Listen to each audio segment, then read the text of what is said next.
Hey friends, today I want to talk about fat. Fat gets a really bad rap because most of us, quite frankly, don't prefer extra fat on our bodies.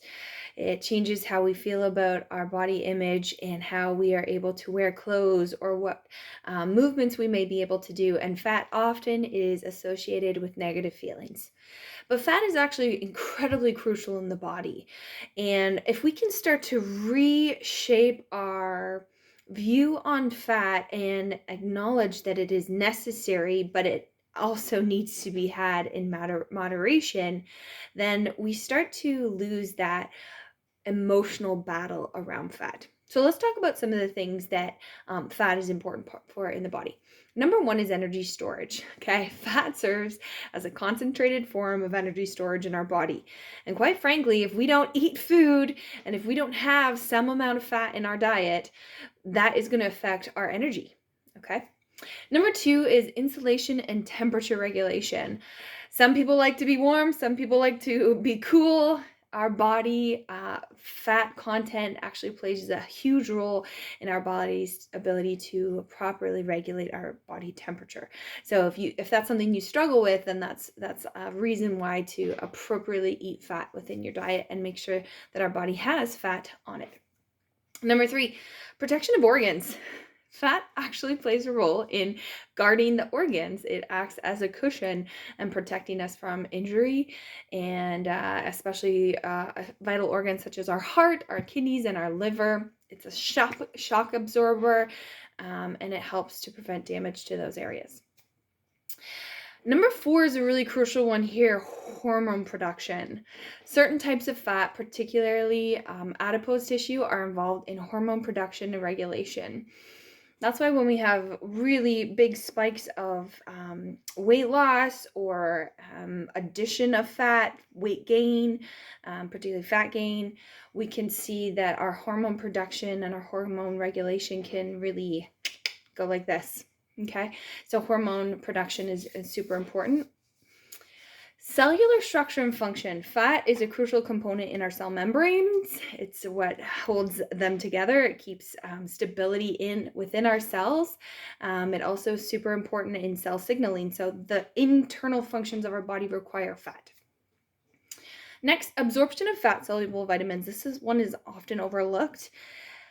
There are some vitamins, particularly A, D, E, and K, that cannot be absorbed without the presence of fat. That's why you often see on the label it says must be consumed with food. Okay, these vitamins are essential for many different processes in our bodies, including things like vision, bone health, antioxidant defense, blood clotting. And if we don't properly absorb A, D, E, and K into our body, then we're in trouble. Okay.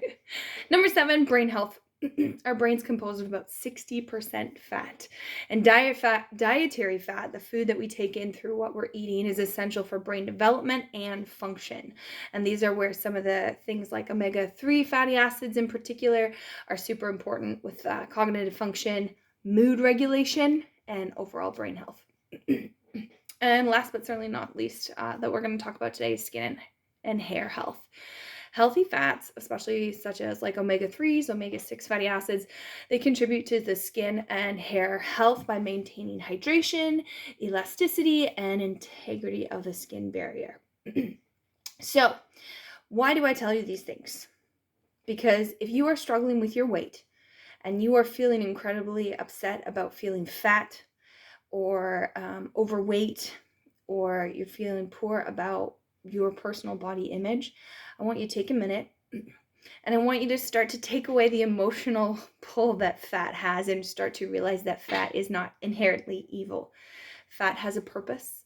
Fat in our bodies is necessary and needed, and fat, we can't live without it. We need it.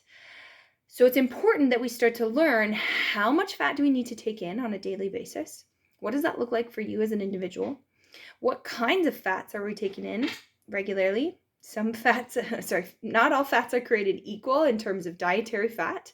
Okay, there are some people like to call them good fats, bad fats, but there's smarter fats, and then there's fats that we want to have less often. There's fats that we want to have more often. There's fats that we want to eat sometimes, and then there's fats that we want to eat less often. Some of those more often kind of fats include things like olive oil, avocado, egg yolks, seeds, nuts, nut butters, coconut, olives. Those are some of the really great fats that just shine in the quality of fat that they are in terms of dietary fat.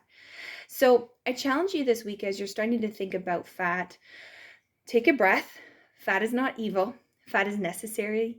It's important for energy storage, insulation and temperature regulation, protection of your organs, hormone production and regulation, cellular structure and function, the absorption of fat vitamins, fat soluble vitamins, your brain health, mood, your skin and hair health.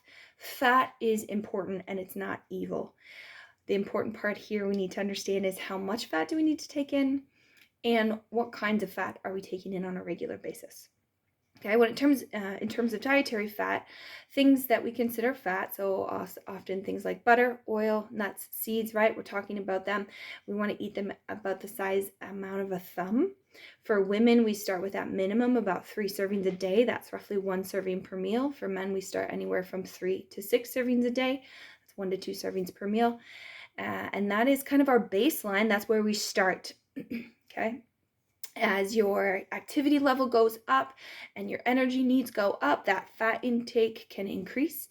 But that's our baseline. That's where we start. So if we can start to think about fat in a little bit more positive light and think, you know what, let's work with fat. Let's get some of the benefits from it. And let's start to not be quite as afraid of fat. Okay.